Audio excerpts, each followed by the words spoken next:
Bonjour, je suis ravie aujourd'hui de te proposer un des épisodes qui a le plus été écouté parmi les 160. Tu vas retrouver des angles de réflexion sur la vie de famille, sur la communication, sur les émotions et sur le développement de l'enfant. Je te souhaite une très belle écoute et un très bel été. Au revoir.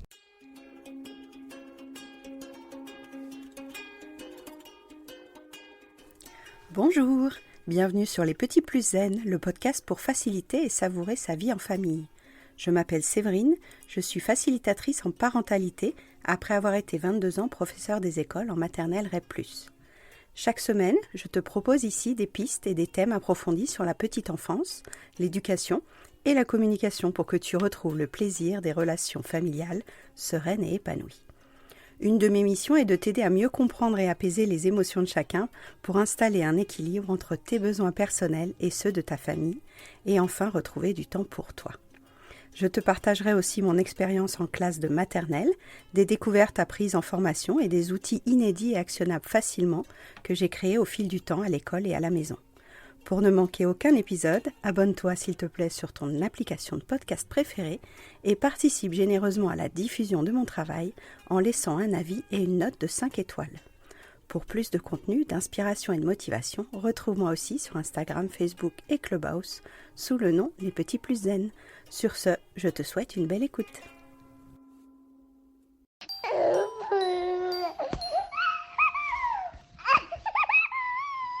Bonjour, bienvenue. Je suis contente de vous retrouver. On va parler aujourd'hui de culpabilité. Comment faites-vous avec cette notion de culpabilité qui nous embête bien souvent? On peut l'avoir déjà reçue avant d'être parent. On peut aussi déjà l'avoir ressentie au boulot, cette culpabilité.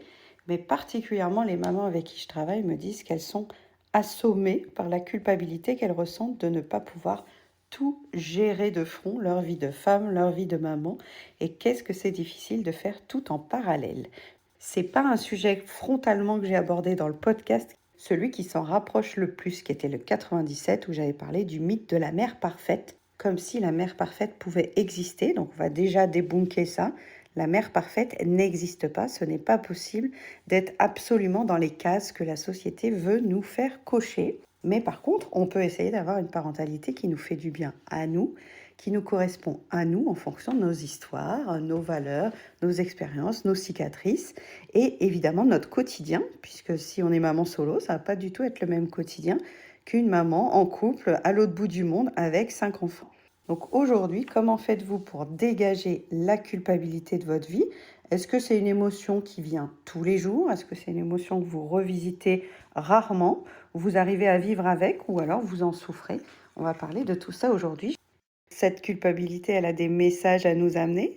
Creuser ce qu'il y a derrière la sensation de culpabilité. Et que les réponses ne sont pas dans ce que les gens vont nous dire autour de nous, puisqu'eux, ils servent leur propre projet à eux et leurs propres besoins à eux, et qu'ils n'ont pas forcément la visibilité de ce qu'on peut ressentir et qui nous paraît nous faire sentir coupables. On est vraiment dans une perception par rapport à notre intention, par rapport à notre objectif, par rapport à ce qu'on s'était imaginé, ça n'est pas à la hauteur de ce qu'on voulait faire, être, ressentir, produire ou recevoir. Et là, ça nous fait ou une déception, ou une impuissance, ou une culpabilité, en tout cas un inconfort sérieux qui va nous amener vers pourquoi je ressens ça. Si on veut savoir pourquoi on ressent cette culpabilité, ou cette impuissance, ou cette frustration, il faudra qu'on aille voir ce que ça touche en nous comme besoin. Et quand je trouve ce dont j'ai besoin, ça me renforce un peu dans la responsabilité de repasser à l'action sans subir. Quand le jeune enfant il fait des tentatives, il est tout heureux d'explorer, il a sa curiosité, il va tester, il va chuter, il va réessayer. Et si on n'interfère pas avec son développement, il va finir sans doute par réussir, par trouver une résolution de problème, par tâtonner et puis par ajuster. Et quand on leur donne un jugement, une norme, une appréciation, une critique, en leur disant c'est pas assez bien ou c'est pas assez rapide ou tu fais pas comme il faut, ils introjectent effectivement des ah bon, ce que je fais n'est pas assez, ce que je fais n'est pas suffisant. Je ne suis pas assez bien pour mon parent, je ne suis pas assez bien pour ma maîtresse, je ne suis pas correcte pour mon animateur et tout ça. Et très vite, il va donc se dire, ce que je fais est mal. C'est cette polarité qu'on va installer dans certaines éducations qui est, ça c'est bien, ça c'est mal. Il n'y a pas de nuance. Donc si, très petit, on commence à dire à nos enfants, c'est mal, tais-toi, t'es méchant, ce que tu fais c'est pas bien, moi j'ai raison, moi je sais, toi tu sais pas faire, ça peut très vite le mettre dans cette case d'impuissance, de frustration et de culpabilité de ne pas être à la hauteur de ce qu'il croit des attentes de l'adulte. Ce n'est pas forcément la réalité, ce n'est pas forcément ce qui a été intentionnel de la part de l'adulte. Par contre, l'enfant, à force d'entendre ces phrases-là, ces critiques, ces normes, ces jugements, ces appréciations sur le bulletin, parce qu'après la scolarité continue, à l'école, au collège, au lycée, pense que sa valeur, pense que son mérite dépend de l'avis de quelqu'un d'autre que lui. Et s'il a très envie d'être aimé, apprécié et découvert et englobé et d'appartenir, il pourrait se décentrer et faire ce que les autres attendent de lui. Et en n'y arrivant pas, puisque c'est pas vraiment son centre et ses valeurs, il pourrait encore souffrir de cette distance-là. Donc il y a plusieurs domaines dans la culpabilité. Il y a la culpabilité vis-à-vis de nous, ce qu'on attend comme résultat et comme repère. On peut parfois nous-mêmes se décevoir de ne pas arriver à produire le résultat qu'on attendait, mais il y a aussi une culpabilité face à notre cercle proche, nos enfants, nos parents, notre conjoint, notre meilleur ami, de ne pas rentrer peut-être dans le moule des attentes de l'autre, non pas qu'on doit répondre aux attentes de l'autre, mais cette sensation de ne pas être correspondant à ce que l'autre attend de nous et de savoir l'exprimer, parce qu'effectivement la communication bienveillante, positive, non violente va être un super outil pour se dégager de la culpabilité, pour reformuler ce que je ressens et ce que l'autre a projeté sur moi comme il faudrait, tu devrais, tu n'es pas assez. Et puis il y a aussi cette culpabilité face à la norme de la société, aux attentes de la société, aux accords tacites liés au patriarcat, liés au monde professionnel, liés au développement personnel, puisqu'il y a encore des nouvelles injonctions maintenant qu'il faudrait être heureux et tout ça, ça remet une pression supplémentaire. Et les mamans que j'accompagne, qui me contactent en ayant un petit peu honte de se sentir en décalage avec tout ce qui est montré dans la société, dans la norme, qu'on pourrait être une maman positive, on pourrait être une maman qui complimente ses enfants, qui encourage ses enfants, qui est au taquet professionnellement, qui a retrouvé sa ligne, qui a un couple d'enfer, qui fait des surprises et des petits plats bio. Tout ça, c'est tellement étranglant si on prend ça dans son ensemble. Et on peut culpabiliser finalement d'1 million de choses dans notre journée.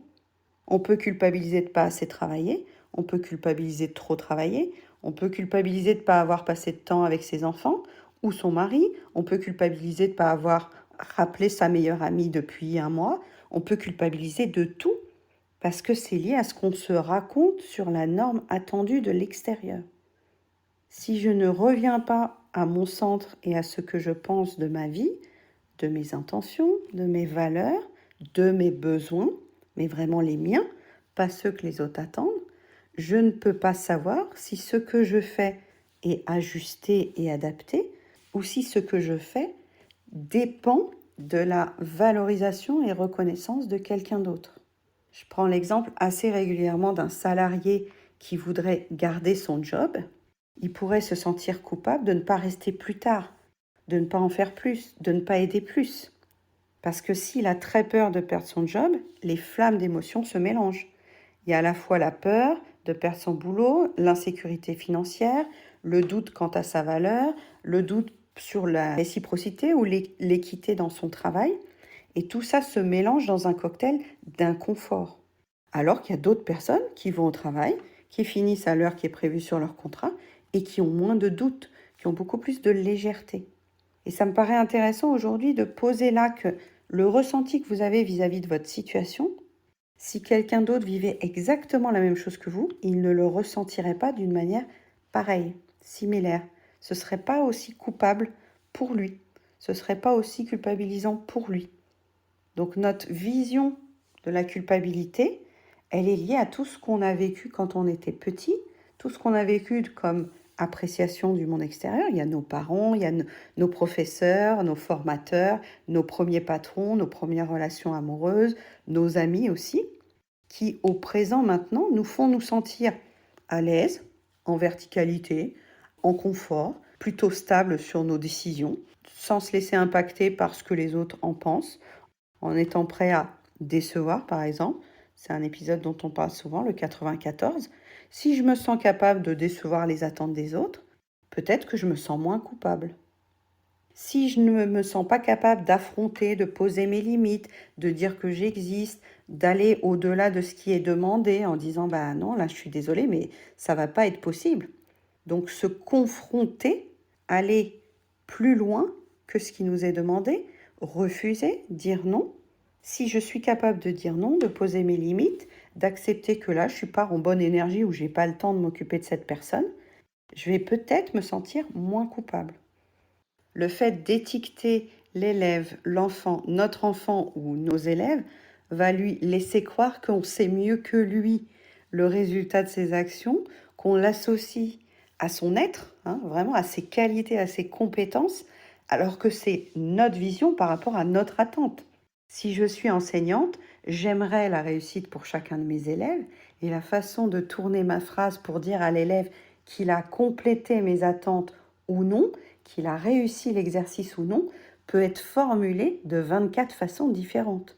Mais suivant la formulation que je vais choisir, l'élève se sentira bien ou se sentira coupable de ne pas avoir atteint l'objectif de l'examen, de la note et tout ça. C'est vrai que si on extrapole ça aux examens, il y a des attendus, mais qui ne dépendent pas que de la note finale, que de l'appréciation du professeur. Je vais aussi décorréler le comportement d'un résultat chiffré, tout comme avec le jeune enfant, on va pouvoir enlever l'étiquette de tu m'as déçu, tu n'es pas assez bien, je ne t'aime plus, tu es méchant. Donc tout ce thème autour des étiquettes sur un enfant ou ce thème des étiquettes sur un élève va appuyer de plus en plus sur sa sensation de ne pas être correct dans l'attente de l'autre, de ne pas être suffisant dans l'attente de l'autre. Et on s'éloigne du coup de l'amour inconditionnel ou, à minima quand c'est un élève, du respect entre deux humains. Je ne suis pas meilleur que toi, je suis là pour transmettre, je suis là pour donner des informations, je te guide pour que tu comprennes, pour que tu ailles mieux, pour que tu aies des clés et surtout des ressources pour ton avenir, mais je ne suis pas le juge suprême, je ne suis pas celui qui décide de ta vie et de ton mérite. Et parfois, quand on est pris dans cette impression de domination par le statut, par le poste, ou même par le métier, parce qu'il y a certains mentors et coachs qui s'improvisent aussi, je sais quelle est ta valeur en fonction de ce que tu fais. Je nous invite toutes à réfléchir là aujourd'hui sur quand on pose un avis ou une appréciation ou un commentaire dans les bulletins quand on est enseignant, de voir l'impact de cette phrase sur l'estime de la personne, de l'enfant, de l'élève, tout comme son impression d'être quand même compétent ou performant ou en progression. La place de l'erreur dans ce jeu-là est tellement importante. En ce moment, l'exercice de maths n'a pas été réussi. La question n'a peut-être pas été comprise. C'est différent de tu es nul. Tu devrais faire le contraire de qui tu es. C'est irrécupérable. Fais plutôt littéraire que mathématique. Des choses qui sont violentes, des choses qui sont enfermantes, des choses qui sont étiquetantes et qui ensuite pèsent sur la motivation, l'envie, l'énergie d'un jeune qui voudrait réussir malgré ça. Alors certains destins nous diront c'est grâce à ces critiques que j'ai pu devenir un champion. Mais là, dans la société actuelle où on minimise quand même un peu l'effort et on est plutôt dans le plaisir immédiat, à force d'entendre des critiques, des injonctions, des étiquetages et quasiment du mépris de la part de certains dirigeants, adultes, enseignants, parents, le jeune a quand même du mal à sortir de ce marécage. Et j'étais pas partie sur le focus enfant-élève, mais ce qui m'intéresse aussi là-dedans, c'est qu'en grandissant, cet enfant-là va quand même douter de plus en plus de ses décisions, perceptions par rapport aux autres. Et j'aimerais tant qu'il soit fort dès le début pour se dire, ok, bah apparemment ça ne convient pas à mon prof, c'est pas à la hauteur de ses attentes, mais ça ne dit rien de moi, dans ma valeur, ça ne dit rien de moi, dans ma capacité à avancer. Ça dit quelque chose de moi sur le devoir ponctuellement de ce jeudi-là. Ce jeudi-là, mon devoir n'est pas à la hauteur du prof. Et il m'a bien fait comprendre en mettant son appréciation sur la feuille. Parce que sinon, quand on devient parent, ou quand on devient un professionnel, ou quand on monte en compétence dans une autre sphère, toutes ces phrases-là de dépréciation, elles risquent de remonter à la surface. De se dire, est-ce que je suis capable en fait? Pour qui je me prends? Est-ce que je suis à la hauteur?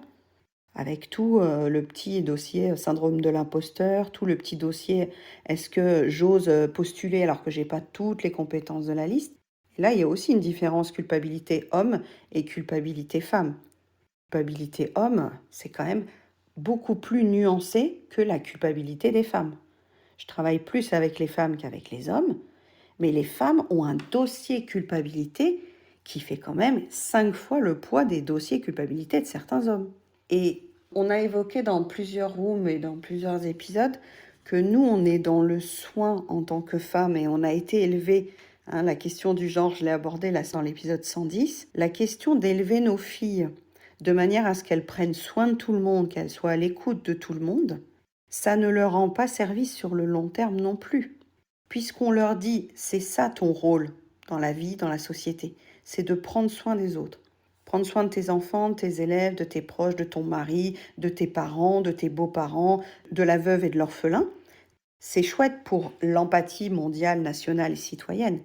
Mais le dosage qu'on va faire par rapport à nos filles, si on leur dit pas à un moment aussi, pense à toi, ne mets pas toujours l'autre devant toi, ne prends pas tout ton temps et ton énergie pour sauver la planète, pense aussi à ta propre trajectoire, à ta propre vie.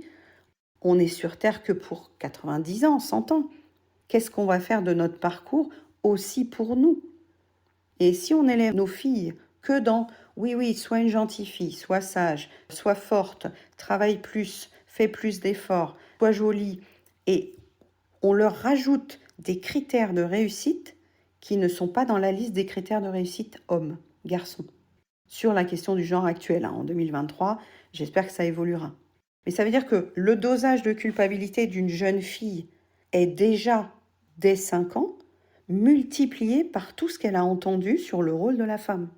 Donc non seulement on doit prendre soin des autres, mais on ne doit pas s'oublier, mais on doit aussi être une bonne professionnelle, et on doit quand même avoir une silhouette correcte, et on doit élever nos enfants correctement, sans leur coller des traumatismes à vie. Imaginez le nombre de cases à cocher pour quelqu'un qui se lance dans la vie active, qui a un enfant et qui est en couple. Et je pense que toutes les personnes qui écoutent se disent, bah, évidemment, j'ai une checklist dans ma tête de tout ce que je devrais faire pour être à la hauteur des attentes extérieures. Donc, est-ce que je peux redescendre ma liste pour moi, avoir des attentes raisonnables vis-à-vis de ma silhouette, de ma façon d'élever mes enfants, de ma façon d'être une bonne professionnelle, une amie, une conjointe, pour que ce ne soit pas étouffant dès que j'y pense? Qu'est-ce qui ferait aujourd'hui comme critère que vous vous sentiez mieux comme femme, comme maman, comme épouse, comme professionnelle? Non pas 12 critères, juste un critère. Si on se base sur les ressentis, en effet, ils ne sont pas non plus objectifs, ils sont complètement subjectifs, mais est-ce que ce ne serait pas le plus important? Que je me sente à ma juste place dans le rôle que je me crois avoir décidé pour moi.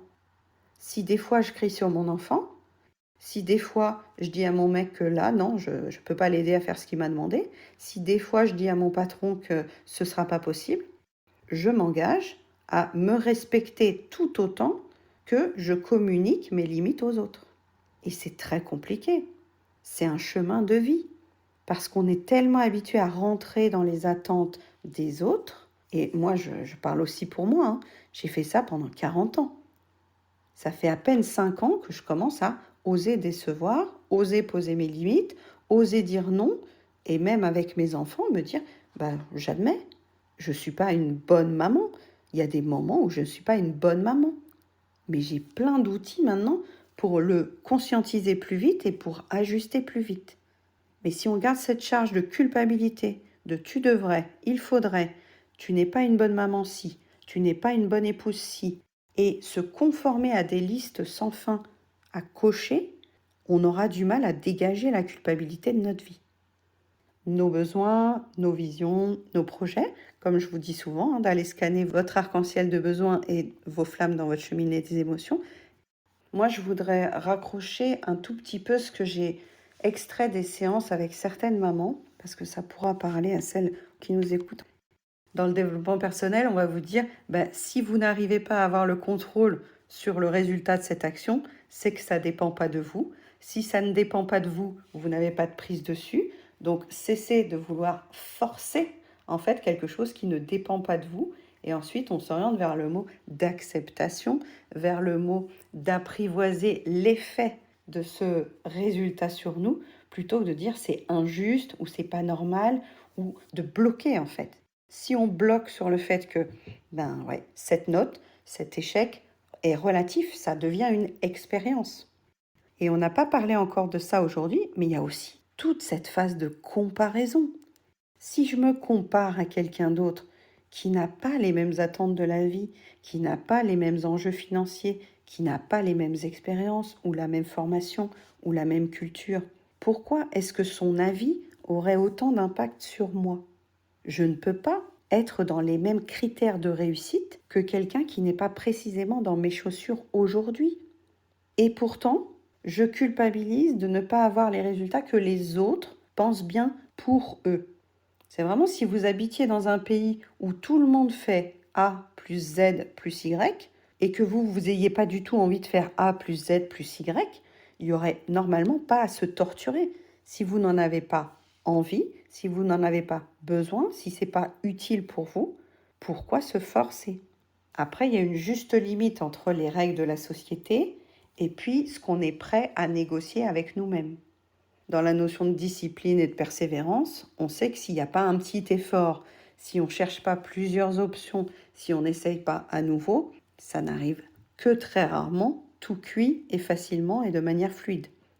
Qu'est-ce qu'on est prêt à faire pour dégager cette culpabilité ? Il y a une zone d'acceptation de « bon, c'est arrivé, qu'est-ce que j'en pense ? Qu'est-ce que je ressens vis-à-vis de ça ? Est-ce que ça dépendait que de moi ? Est-ce que je peux changer quelque chose ? Quelle action je pourrais faire pour que ça ne se reproduise pas ? Ou quelle action je pourrais faire pour sortir de cet inconfort là maintenant que je ressens ? Et c'est très normal de le ressentir. Si je veux amoindrir la sensation d'inconfort, si je veux vivre avec ma culpabilité, pour moi la culpabilité c'est une petite flamme qu'on a tout le temps dans sa cheminée des émotions. Et quand je sais qu'elle est là, cette petite flamme de culpabilité, soit je la vois grandir et je peux aller l'observer en me disant tiens, qu'est-ce qui s'est passé pour que ça grandisse et que ça commence à prendre plus de place dans ma cheminée que des flammes agréables, de sérénité, de gratitude, de fierté, de satisfaction. Qu'est-ce qu'elle a à me dire sur comment je me sens ? Est-ce que peut-être j'ai été plus loin que mes limites ? Est-ce que peut-être j'ai fait trop plaisir aux autres et que je me suis oubliée ? Est-ce que peut-être j'ai fait comme les autres au lieu de revenir sur mon centre à moi ? Et il y a plein de stratégies à opter sur votre éventail de stratégies. Et le but en séance individuelle, c'est de voir justement pourquoi elle s'est déclenchée cette culpabilité par rapport à ce que vous pensiez de vous-même. Parce que moi, je ne saurais pas pourquoi elle s'est déclenchée. C'est vous qui allez retrouver ce fil et cette pelote. Parce qu'on ne pourra jamais vous donner une solution, un outil exact comme une science, puisque vos besoins, vos émotions, vos projets et vos références sont par définition singulières, ne sont pas les miennes. Et quand on remet la clarté sur « Ok, je me sens comme ça, je pense que ça vient de cet élément-là, qu'est-ce que je me raconte sur cet élément-là ? Est-ce que je peux changer quelque chose ? Qu'est-ce qui a m'apporter facilement ? Ou qu'est-ce que je pourrais faire mais qui va me demander plus d'efforts ? Est-ce que je suis prête à faire cet effort ou c'est pas le bon moment pour moi ? Est-ce que je peux lâcher prise ou est-ce que lâcher prise c'est trop difficile pour l'instant ? Ou est-ce que je peux me faire accompagner pour arriver à lâcher prise ou pour mettre en place ce plan d'action qui me baisserait l'intensité de ma flamme de culpabilité ? Les mamans qui viennent des fois en séance me disent « Mais moi, je pleure dans ma chambre, dans ma baignoire, dans mes toilettes. Je me sens une merde en fait. Je me sens une maman pas à la hauteur. Je me sens nulle. Je pensais réussir. J'avais tout lu sur la parentalité. Et là, je me retrouve à crier, je me retrouve à taper. Je me sens vraiment mal. Je me sens nulle. » Et donc, on va dégager, pour le coup, je garde ce verbe-là, on va dégager tout ce qu'elle s'est raconté sur ce que doit être la parentalité, sur ce que doit être l'éducation positive, sur ce que doit être l'éducation bienveillante. Parce que on se promène avec des cargaisons entières de « il faudrait, je devrais ». Donc déjà, on va enlever tout ça. Si on veut contrôler ce qu'on ressent, si on veut contrôler cette culpabilité, si on veut être dans l'action et dans la résolution de problèmes et qu'on veut dompter, ça pourrait pas marcher parce qu'on veut imposer quelque chose à nous-mêmes qu'on n'a pas encore compris. Donc il y a une sorte d'évitement, il y a une sorte de couvercle, il y a une sorte de refus, quelque part de déni de ressenti. C'est comme si on jouait contre nous-mêmes. Et si on joue contre nous-mêmes, on ne fait plus alliance avec une partie de nous, donc on est en plein dilemme intérieur, et toute l'énergie qu'on va passer à ce dilemme intérieur, il ne pourra pas être mis au service d'une action pour notre famille, pour notre boulot, pour notre bien-être, puisqu'on est déjà en train de nous refuser à l'intérieur de ressentir ce qu'on ressent, de penser ce qu'on pense, ou alors il y a un conflit entre ce qu'on ressent et ce qu'on pense. Donc intérieurement, il y a un combat qui se livre, et c'est le cas très souvent. Il n'y a pas qu'avec la culpabilité qu'on fait ça. Mais là, pour le coup, la culpabilité nous met un arrière-goût un peu amer de mais t'es pas capable, t'es pas compétent, t'y arrives pas. Les autres vont juger que, les autres vont faire que. On réalimente, on remet une bûche dans le feu en se disant mais tout le monde va voir que je n'y arrive pas, que je suis nulle. Au lieu de faire alliance avec nous en disant là, effectivement, le résultat était pas terrible. Est-ce que c'est moi qui pense que c'est pas terrible? Est-ce que c'est les autres? Qui pense ça? Qui voudrait que ce soit autrement? Est-ce que moi, je m'accorde le droit de faire comme ça? Est-ce que ça fait sens pour moi de continuer à agir comme ça? Est-ce que c'est de la culpabilité qui a été projetée par l'extérieur, en bonne culpabilisation émotionnelle, ou est-ce que c'est la mienne? Et puis, est-ce que je peux rester dans cette culpabilité un moment, l'accueillir? Est-ce que je peux rester avec cette culpabilité et qu'elle me donne une idée de transformation, de solution, de traversée, de moyen de locomotion, d'action inédite peut-être? Parce que les moments où je me suis sentie le plus coupable, ça a été aussi des moments de prise de conscience. Un moment où je me suis sentie la plus coupable, c'est un vendredi soir quand on rentrait de l'école avec ma grande. Et j'avais passé toute la semaine à performer, à faire, à être dans l'action, à être dans le yang et tout. On sortait d'un conseil d'école, j'en pouvais plus au niveau physique et fatigue intellectuelle, mentale, émotionnelle, j'en pouvais plus. Et là, elle s'est mise à chouiner, à râler. Elle devait avoir 8 ans, je crois. Et elle m'a fait une scène, elle m'a fait une crise. Et je l'ai regardée et j'ai eu une montée de colère, de violence, comme si je voulais la rendre responsable de mon état intérieur. Et je lui en ai collé une dans l'ascenseur de l'appartement. Elle s'en souvient encore. Et ça a été un des moments de culpabilité extrême, puisque je ne suis pas la maman qui a fait ce geste-là dans l'ascenseur, et pourtant je l'ai fait. Je ne veux pas être cette maman qui frappe son enfant, et pourtant je l'ai fait. Et ce moment de culpabilité, il a été évidemment formateur pour la suite de mon parcours, c'était il y a 8 ans, parce qu'il a déclenché une dose de prise de conscience que, oui, mais Séverine, t'as pas écouté ton état, t'as pas écouté ton énergie, t'as pas pris soin de toi. Donc comment veux-tu être encore équilibré et à l'écoute de ta fille si toi-même t'es sur la réserve, si toi-même t'es à 0%? Il y a eu ce moment-là, d'épiphanie en disant je ne peux pas continuer à m'épuiser moi si je veux garder une relation saine avec ma fille. Donc les moments de culpabilité extrême sont peut-être aussi les moments qui sont puissants comme prise de conscience. Et je nous le souhaite. Si on en revit prochainement des gros dossiers comme ça, c'est qu'est-ce que j'apprends de cette épreuve? Qu'est-ce que j'apprends de cette culpabilité si c'est la mienne? Si c'est quelqu'un d'autre qui vous la balance, non. Mais là, c'était ma culpabilité vis-à-vis de mon rôle de maman. Je me suis dit, Séverine, ça va pas du tout, quoi. Agis. Parce que là, tu vas le regretter si tu continues comme ça et tu n'as pas envie de le regretter. Tu n'as pas envie de continuer à faire des actions qui ne sont pas en lien avec ce que tu veux. C'est qu'autour de nous, on est parfois induit dans c'est comme ça qu'on fait puisque tout le monde fait. Et j'ai aussi parfois ce retour des mamans parce qu'autour d'elles, elles voient des mamans qui crient et qui tapent et qui punissent. Et elles se disent, ben moi je veux faire autrement, mais autour de moi je ne vois que ça. Donc cherchons à diversifier ce vers quoi on veut tendre pour s'orienter vers des pistes et des gens qui vont ramener de la possibilité de changement. Si on reste qu'avec des gens qui ne font pas ce qu'on veut, et moi, ce thème de la violence, je le voyais ensuite partout. Je voyais de la violence partout, puisque moi-même, je me jugeais d'avoir été violente avec ma fille. Et de voir qu'il y avait de la violence partout a peut-être aidé, ou peut-être ralenti, ou peut-être les deux, je ne sais pas, mon chemin vers la communication non violente et vers la douceur et l'empathie au quotidien avec les élèves et avec ma fille. Mais en tout cas, ça a été un déclic. Ce qui fait que si cette culpabilité, elle est tellement souffrante actuellement, quel que soit votre domaine, ça peut être une culpabilité qui pousse aussi à un changement, qui pousse à prendre un livre qui traite de ce sujet-là, aller voir un expert, écouter un podcast sur ce sujet, aller voir quelqu'un que vous connaissez qui a déjà réussi ça. Ce serait valable dans le sport, ce serait valable dans l'alimentation, ce serait valable sur n'importe quel thème.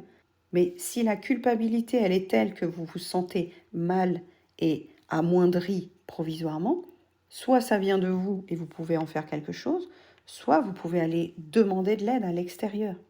Et puis si ça ne dépend pas de vous, et si c'est encore une fois la société qui vous propage cette impression de il faudrait, d'injonction et tout ça, dans ce cas-là, vous arriverez peut-être plus facilement à la dégager. Mais ça reste des moyens très différents d'un individu à l'autre.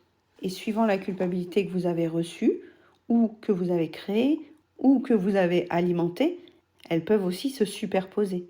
Moi, je pense que j'ai une culpabilité héritée de mes parents, qui eux-mêmes l'ont de leurs parents, et ça revient un peu à l'épisode sur les peurs. La culpabilité, ça peut aussi se transmettre. Il y a un certain héritage de il faudrait quand même, la génération, la loyauté. Ouh là là. Donc si on peut se sentir léger, en détente, et qu'on peut couper un petit peu les cordes de tout ce qui nous pèse maintenant, ça irait mieux. Mais comment faire? Je vous laisse chercher autour de vous si vous avez des professionnels qui parlent de ces thématiques-là pour éviter de continuer à souffrir de cette culpabilité. Moi, il y a des moments où je me sens encore très coupable d'avoir fait ce que j'ai fait dans le passé, mais je peux aller les retravailler si je veux. J'ai quelques outils pour les retravailler. Maintenant, il y en a, je ne suis pas prête à les travailler encore. Il y en a que je mets de côté pour plus tard, quand j'aurai l'énergie et le temps. Mais revenons aussi à on fait de notre mieux avec le bagage qu'on a, qu'on ne peut pas savoir encore faire autrement si on ne l'a pas appris. Il y a des mécanismes dans le cerveau, il y a une plasticité qui est possible, mais parfois on n'a pas encore l'outil, on n'a pas reçu l'outil. Et je suis loin d'avoir tous les outils, bien entendu.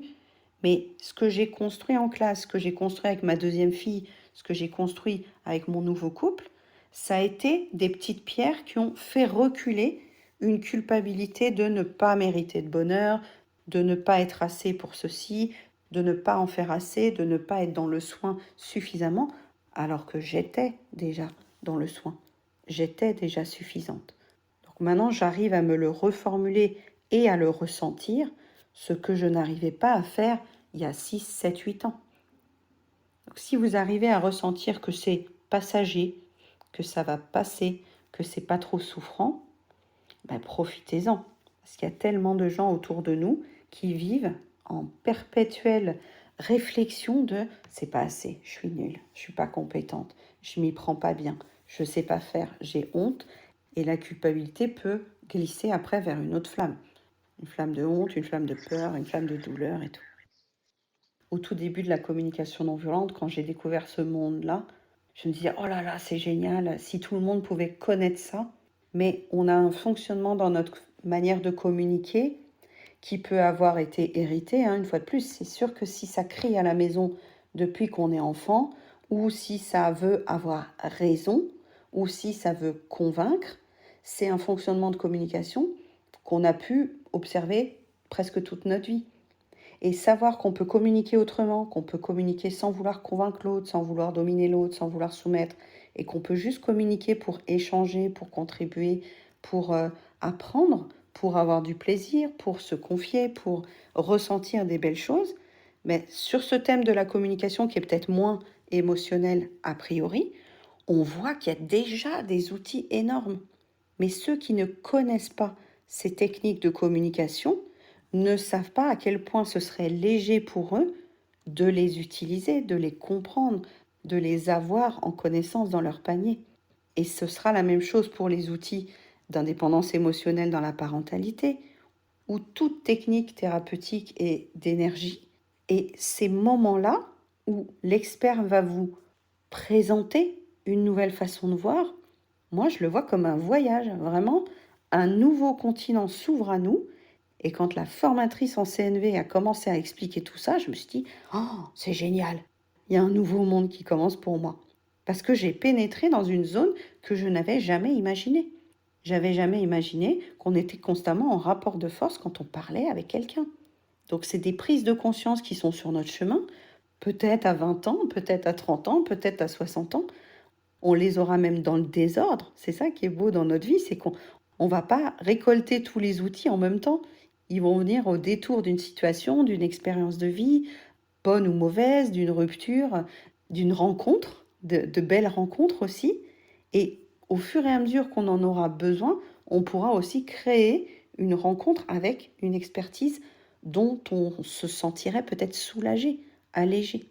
Donc n'hésitez pas à tester des choses qui vous attirent autour de vous, parce qu'il y a peut-être derrière cette porte un bien-être et une légèreté qui redescendrait la culpabilité, certes, parce que c'est le thème du jour, mais qui apaiserait d'une manière générale vos ressentis, vos flammes d'émotion ou votre comportement au quotidien.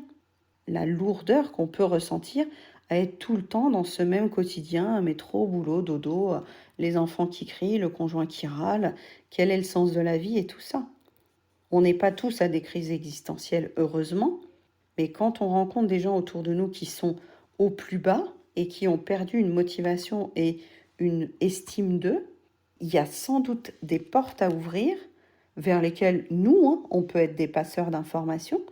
Vous pouvez être des passeurs d'informations et c'est surtout envisager qu'une solution est possible. Il y a des solutions. Prenez le temps de vous dire que cette culpabilité, elle a quelque chose vers quoi vous emmener. Il y a un voyage. Je vous souhaite une très bonne semaine et puis prenez bien soin de vous. J'espère que ces clés vont t'aider à passer un merveilleux été 2024. Si tu veux en savoir plus, je te donne rendez-vous dans la bio pour savoir quelle est l'actualité. Belle semaine à tous, bon été à tous. Merci d'avoir écouté cet épisode. Tu peux retrouver les thèmes et les épisodes précédents aussi sur lppzen.com/lepodcast. Pour soutenir mon travail, je t'invite à noter, commenter et partager le podcast, notamment sur ton application préférée, comme Apple Podcast par exemple. Ton soutien est important pour moi pour permettre à d'autres parents de retrouver la sérénité en famille. On se retrouve pour un prochain épisode très bientôt et en attendant, prends bien soin de ta cheminée des émotions et de ton arc-en-ciel des besoins. À très vite.